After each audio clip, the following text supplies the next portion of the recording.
മുഖ്യമന്ത്രിക്ക് എതിരായ യുവമോർച്ചയുടെ പ്രതിഷേധത്തിൽ പീഡനക്കേസ് പ്രതി പങ്കാളിയെ ക്രൂരമായി പീഡിപ്പിച്ച കേസിലെ പ്രതി ഗോപു പരമശിവമാണ് പ്രതിഷേധത്തിൽ പങ്കെടുത്തത് സംഘടനയുടെ അറിവോടെ അല്ലെന്നും ഗോപുവിനെ പുറത്താക്കിയതാണെന്നും ജില്ലാ നേതൃത്വം അതേസമയം പ്രതികരിക്കുന്നുമുണ്ട്. അരുൺ ശങ്കർ ചേരുന്നുണ്ട്. അരുൺ, ഈ ഗോപു പരമശിവത്തിനെതിരായ കേസ് എന്തായിരുന്നു?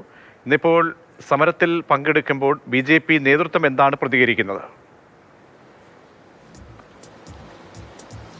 കൂടെ താമസിച്ചിരുന്ന പങ്കാളിയെ ക്രൂരമായി പീഡിപ്പിച്ച കേസിലെ പ്രതിയാണ് ഗോപു പരമശിവം. പോലീസാണ് ഇത് സംബന്ധിച്ച് കേസ് രജിസ്റ്റർ ചെയ്യുകയും അറസ്റ്റ് ചെയ്യുകയും ചെയ്തത്.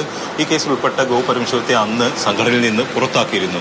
അതിനുശേഷം ഇപ്പോൾ കഴിഞ്ഞ ദിവസം മുഖ്യമന്ത്രിക്കെതിരെ യുവമോർച്ച സംഘടിപ്പിച്ച പ്രതിഷേധ പരിപാടിയുടെ മുൻനിരയിൽ തന്നെ ഗോപു പരമശിവം ഇടം പിടിച്ചിരുന്നു. ആ പരിപാടിയിൽ മുഴുവൻ സമയം പങ്കെടുത്തു എന്നുള്ളതാണ് മനസ്സിലാക്കുന്നത്. ഇതിനിടയിലാണ് തങ്ങളുടെ ശ്രദ്ധയിൽപ്പെട്ടതെന്നും പരിപാടി കഴിഞ്ഞതിന് ശേഷം ഗോപുവിനോട് കാര്യം പറഞ്ഞിരുന്നു എന്നുമാണ് ജില്ലാ നേതൃത്വം പറയുന്നത്. ഇയാളെ നേരത്തെ സംഘടനയിൽ നിന്ന് പുറത്താക്കിയതാണെന്നും ജില്ലാ നേതൃത്വം വ്യക്തമാക്കുന്നുണ്ട്. BJP ജില്ലാ നേതൃത്വത്തിനോട് അടുത്ത് പ്രവർത്തിച്ചിട്ടുള്ള വ്യക്തിയാണ് ഗോപു പരമശിവം.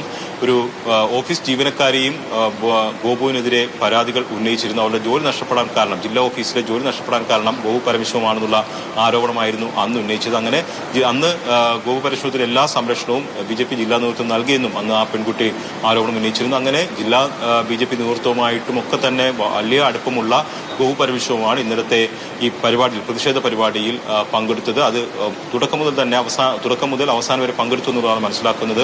ശ്രദ്ധയിൽപ്പെട്ടെങ്കിലും പരിപാടി കഴിഞ്ഞതിന് ശേഷം മാത്രമാണ് ഗോപുവിനോട് മാറി നിൽക്കണമെന്ന് ആവശ്യപ്പെട്ടതെന്നും ജില്ലാ നേതൃത്വം വ്യക്തമാക്കുന്നുണ്ട്.